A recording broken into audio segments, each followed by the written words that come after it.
Hello everyone! So again, welcome back to my YouTube channel. At ngayon naman ay pag-uusapan natin yung SeaBank application.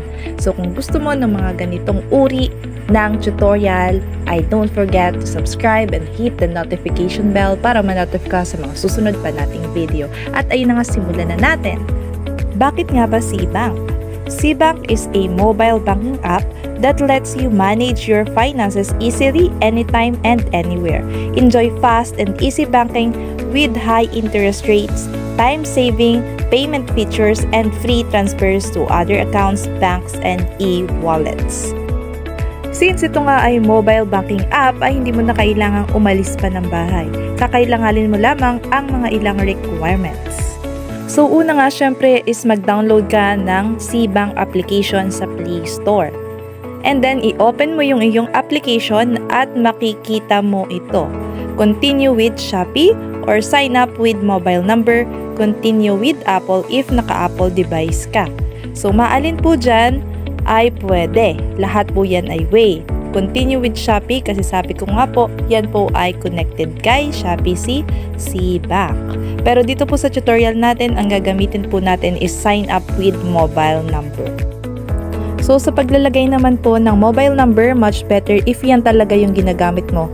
Lalo na kung ikaw ay affiliate, mas maganda kung yan talaga yung ginagamit mo na phone number mula pa lang sa registration mo, pati na rin sa Shopee Pay mo. Para ayos po siya at hindi iba-iba.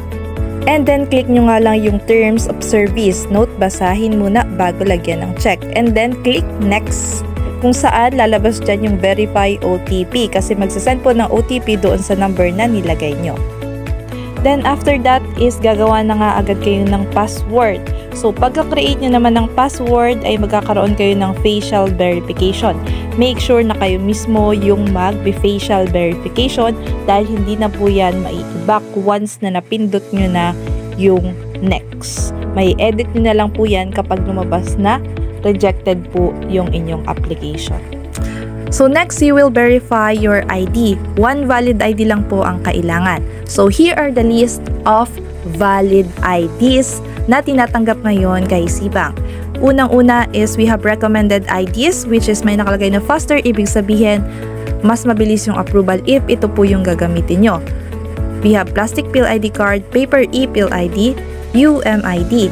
So ito pong PIL ID card and e-PIL ID is, they are just the same. The same lang po yung dalawang yan. Ang pinagkaiba lang is yung isa papel, yung isa is naka-PVC. And then we have other IDs, postal ID, driver's license, plastic only po lang yan. Kung papel po yung hawak nyo na driver's license, hindi po pwede yon. And then we have passport and SSS ID. So as of now, yan po yung updated na mga valid IDs na tinatanggap ni SeaBank.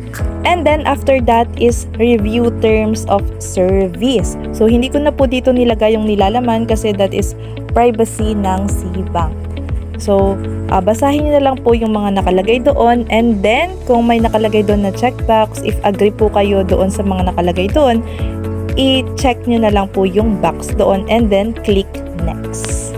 Ayan, nandito na tayo sa personal information. So again, uulitin ko po, dapat make sure na kapag clinic nyo yung next is na-review nyo na yung identity details nyo. Kasi kapag binak nyo yan, hindi na po yan babalik doon para i-edit nyo yung mga information na nilagay nyo. Kaya please recheck before clicking next. Okay?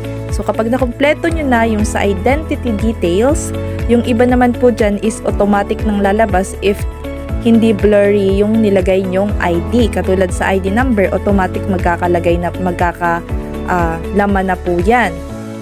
Kung ano po yung nasa ID na sinubmit nyo, yun rin po yung information na dapat nakalagay dyan sa identity details nyo.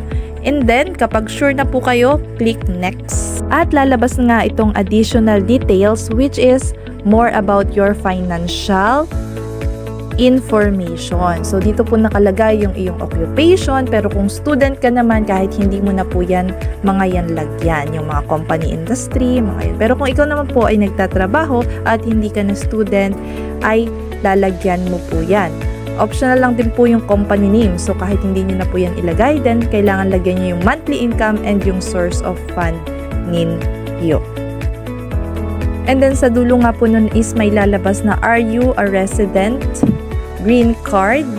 Yung pong may nakalagay na ganon, ang ilalagay nyo lang po is no. And then sa residential address, kapag same lang nung nasa ID mo, yung iyong residential address, hindi nyo na po yun babaguhin. Pero kung iba po, is choose the other option. At after mo nga i-recheck at i-review yung iyong additional details, kapag sure ka na talaga, ay i-click mo na yung next. And yes, congratulations, nandito ka na sa pinaka-last part na step, which is set up secure PIN. Maglalagay ka lang ng 6-digit secure PIN and you're done. Maghihintay ka na lang ng 2 working days para malaman kung approve yung iyong Cbank account. Pero, if tama, kumpleto yung inilagay nyo dyan, pag minsan yan po ay ilang minuto lang after your application ay lumalabas na agad yung resulta. And that's all for today. Kung may mga katanungan pa po kayo na hindi nalinaw dito sa aking video, ay i-comment nyo lang yan dito sa ating channel. At kung bago ka pa nga lang sa aking channel at gusto mo ng mga content about sa mga extra pagkakakitaan online, ay don't forget to like and subscribe my channel at click the notification bell para ma-notify ka sa mga susunod pa nating video. That's all. Bye-bye and see you on our next video.